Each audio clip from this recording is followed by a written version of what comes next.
في اشواء نحط حبه كبيره تاع البصل، كيكوطه نحط مرسوه تاع الدجاج، الحبه تاع البصل، كميه تاع الزيت ونقليهم مليح. بعد ما تقلاو نضيف لهم حبه لفت مطحونه، نقليها مليح. نضيف لي زيبيس، عندي حرور، زنجبيل، الملح، جامبو اختياري،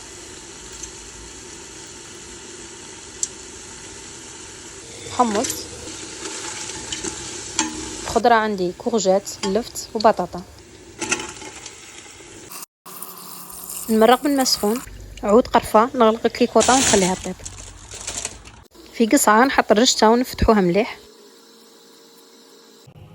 نرش عليها شويه تاع الماء،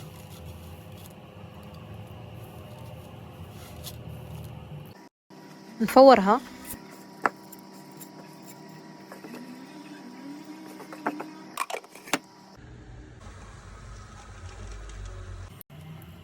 بعد ما تفورت نفتحها شويه، نرش عليها كاس ونص تاع الماء،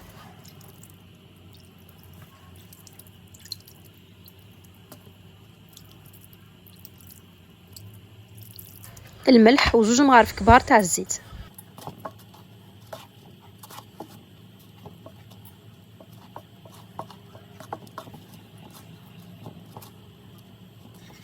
نفتحها مليح ونخليها تنشف. بعد ما نشفت نعاود نفورها،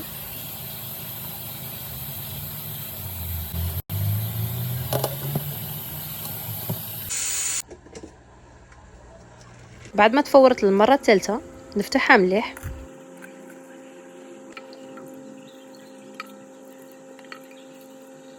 نحط لها ربع كبشة من مرقه ونفتحها مليح ونخليها تشرب.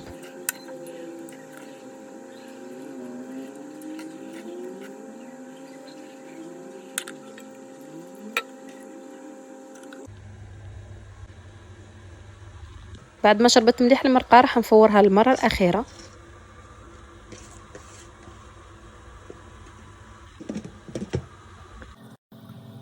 وهنا بعد ما تفورت نحط لها مغرف كبيره تاع الزبده وندخلها مليح في الرشه.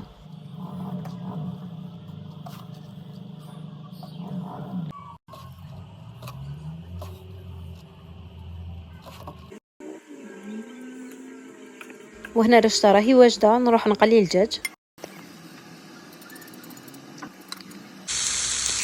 وهذا هو الشكل النهائي في طبق التقديم. نتمنى تكون نالت اعجابكم.